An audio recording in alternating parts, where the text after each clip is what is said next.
Hi friends, welcome to Suragiri blogs. ఈరోజు gobi meal maker fry ఎలా చేయాలో చూద్దాం. ముందుగా గోబీని ఉల్లిగడ్డని సన్నగా తరిగి పెట్టుకోవాలి. ఇందులో గోబీ ఉల్లిగడ్డ మిల్ మేకర్ ఉంటే చాలండి. ఈ కర్రీకి చాలా సింపుల్ గా అయిపోతుంది. ఒక ప్యాన్ తీసుకొని అందులో 2 స్పూన్ల ఆయిల్ వేయాలి. ముందుగా తరిగి పెట్టుకున్న పచ్చిమిర్చి, ఉల్లిగడ్డ ఇవి వేడి నీళ్ళలో అలా ఉంచేస్తానండి. మిల్ మేకర్ ఉడికించి స్ట్రెయిన్ చేసి పెట్టాను. ఆయిల్ హీట్ అయిన తర్వాత పోపు దినుసులు వేసుకోవాలి. చిటపట అన్న తర్వాత పచ్చిమిర్చి, ఉల్లిగడ్డ వేసి వేయించుకోవాలండి.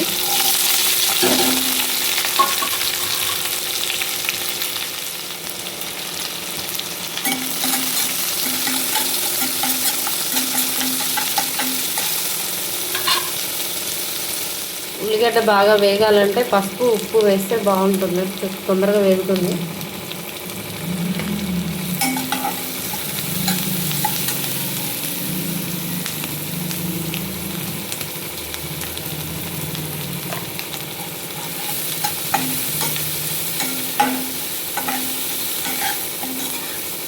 ఉల్లిగడ్డ బాగా వేగింది కదండి. ఇప్పుడు గోబీని వేసుకుందాం.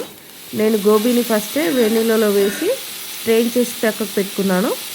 ఉల్లిగడ్డ వేగిన తర్వాత కాలీఫ్లవర్ వేసి వేయించుకోవాలండి. బాగా మగ్గాలి. మగ్గిన తర్వాత ఉప్పు, అల్లం వెల్లిగడ్డ పేస్ట్, అలా కారం వేసుకోవాలి. చూడండి, కాలీఫ్లవర్ బాగా వేగుతుందండి. ఈలోపు మనం ఈ మిల్ మేకర్ని ఇలా లావుగా కాకుండా చిన్నగా మెదుపుకొని వేసుకుంటే మంచిగా ఫ్రై అవుతుంది. పిల్లలు కూడా ఇష్టంగా తింటారు. లేకపోతే ఉప్పు, పసుపు పట్టదండి వీటికి, ఉప్పు కారం పట్టదు. ఇలా మెదిపిన తర్వాత ఇప్పుడు ఫ్రై చేసుకోవడానికి వేయాలండి అందులో. ఇప్పుడైతే ఉప్పు కారం బాగా పడుతుంది. ఇలా అయితే మటన్ కీమా అలా అనిపిస్తుంది పిల్లలకి, తినడానికి కూడా చాలా చక్కగా తింటారు. ఇది ఫుల్ ప్రోటీన్ ఫుడ్ కూడా అండి పిల్లలకు.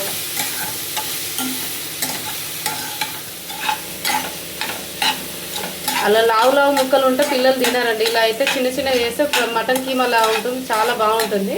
పిల్లలు కూడా చక్కగా తింటారు. పిల్లలకు స్కూల్ టైం అవుతుంది కదా, అందుకే లంచ్ కూడా ప్రిపేర్ చేస్తున్నాను. అన్నం కూడా ఒక పక్క రెడీ అవుతుంది. పక్క గోబీ ఫ్రై చేస్తున్నాను. ఇప్పుడు కొంచెం అల్లం వెల్లిగడ్డ పేస్టు, రుచికి తగ్గట్టు మనం కారం తినదానికి తగినంత కారం వేసుకోవాలండి. ఎక్కువ పట్టదు కారం, తక్కువనే పడుతుంది. బాగా వేయించుకోవాలి.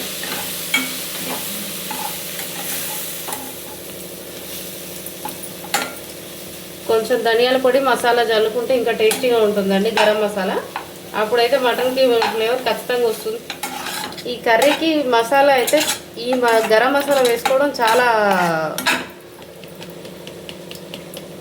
కొంచెం ధనియాల పొడి వేసుకోవాలండి. కొంచెం ధనియాల పొడి వేసుకుంటే ఫ్లేవర్ చాలా బాగుంటుంది.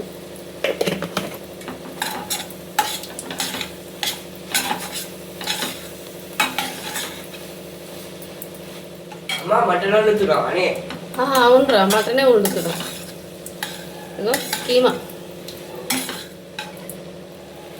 ఈ స్మెల్కి మటన్, పిల్లలు మటన్ అనుకుంటున్నారు. అవునని చెప్పాను, వాళ్ళు తిన్నాక చెప్తాడు దీని టేస్ట్. అవునాక బాగా కుదిరిందండి. మీరు కూడా ఇంట్లో ట్రై చేసి కామెంట్ చేసి చెప్పండి. ప్లీజ్ సబ్స్క్రైబ్ చేసుకోండి ఫ్రెండ్స్.